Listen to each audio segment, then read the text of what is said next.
With me today is GMA family and life contributor Lee Woodruff. And today's topic, hey Lee, is when the kids cramp romance.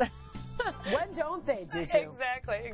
This is the topic sentence that's quite provocative. Let's bring in our anonymous mom, which is our hallmark on this show. For today, she's mother of 4, joining us from Dallas, Texas. Hi, anonymous mom. Hello, how are you? I'm well. I understand you have 4 young kids. I do. But you, like me, say you put your husband first. I do. I absolutely put him first and always have. And how does that manifest itself day to day? I think the main thing to do is to keep honor and respect in your relationship. And so that's how I do it on a day-to-day. I honor him and I respect him. When he comes home, man, I'm telling him what an awesome job he did and how much I appreciate what he does at work. And he does that to me, vice versa. So. Right, but that has to be a two-way street. I know plenty of stay-at-home moms who are smart, engaged, active women who feel condescended to when the husband comes home and gets a little too much honor, a little too much respect.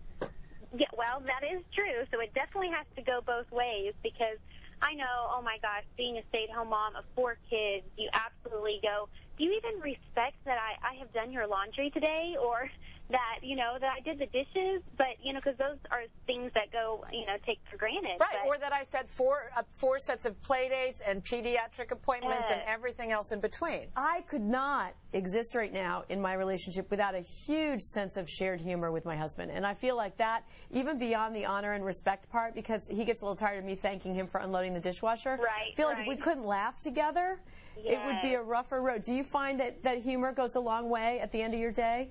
Oh, absolutely. Humor has to go a long way. I mean, at the end of the day, you have to remember why you got married in the first place, and it's because you love laughing together. You love talking together, and, it's not all about the kids, but it's about you guys, and so, of course, humor goes a long way. All right, anonymous mom, thank you. We want to move on because we have some experts joining us now, Rebecca Odes and Caridwen Morris. They're authors of From the Hips and founders of thenewmom.com. Welcome, ladies. Hi. So I know you want to jump in on this conversation. What is it? Your motto is just do it. What do you mean by that? I think you're coming from a place sometimes where you really are very far away from where you were when you got married or when you were single, like Daphne was talking about. And sometimes you have to just make a leap, really. You really have to just jump in and say, I used to like having sex, so I'm going to sort of make myself do it and remember what I liked about it. Because you're not the same person as you were when you had kids. And if you wait for that wonderful spontaneous moment to come around, you could be waiting for a really long time. Right. So, Caridwen, do we wait? Do we make an appointment? Do we get the proverbial hotel room, or is that too much pressure? Yeah, well, I think the hotel room is a great idea. And all the ideas about getting out of that space of the parental responsibility are all great. But it's also nice to be able to find ways to do things at home. And I think sometimes it just means, biting the bullet and saying, it's like going to the gym.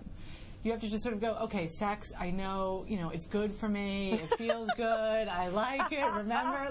You're convincing yourself, it's a conscious thing. But no, it's sort of like the theory, it's a little bit like the theory of inertia, right? Because you don't really, it's like going to the beach, we say in the book, because it's a schlep to get there, and then you get there, you say, I love the beach. Why don't I go to the beach more often? There's all that sand, and there's the way, okay, well, there's inconveniences in everything. But I think for a lot of women, they just don't associate the life that they have with a sexy feeling, and I think that sometimes you have to get over that to get back to what feels sexy. Ladies, you talk about transactional parenting too, about it being not at all sexy.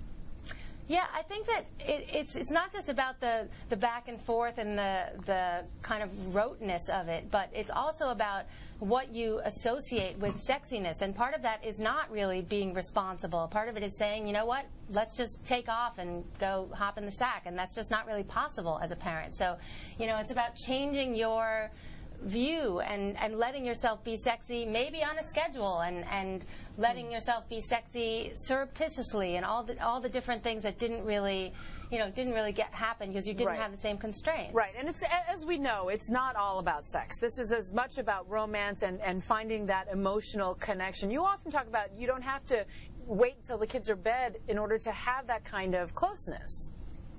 You know what? Can I just share one thing with you guys? One woman who was dying of cancer last year said to me, I asked her what was the secret of her marriage and what would she do differently. She said, you know what? I wish I had worried about keeping the dishes so clean less And I wish I'd simply sat in my husband's lap more. Sometimes it's just something as simple as that. I can't tell you how far it goes when I turn to my husband at the beginning of a weekend and I'll say, here are the 8 things that we have to do for the kids. What would you like to do this weekend? What one thing would you like to do? And then we try to accommodate each other during that weekend. It just makes all the difference because it's such a burden. And when I say I put my marriage first, it doesn't mean I wouldn't throw my husband in front of a train for my kids. I would. And he often says that he's afraid of trains now. But I want to try to keep the marriage important. Yeah, I mean, getting away and doing something for yourself is a great way to bring something back into the relationship, because it's not just about sex. It's about finding that other part of your personality that's got nothing to do with parenting.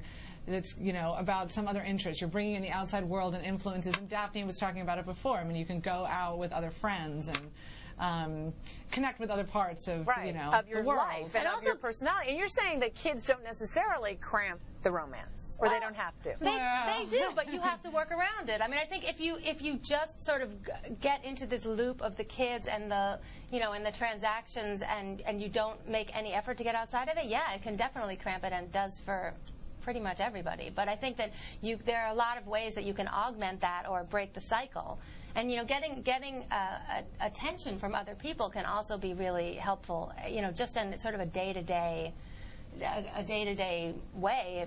Even sort of walking down the street and feeling attractive and that kind of stuff. I think just being open to sort of just the energy in the world, whether it's about being attractive and feeling attractive, or just feeling interesting and smart, or it's important to constantly feed the flames. All right, guys, thank you so much for joining us. I appreciate it, Rebecca and Corwidwin.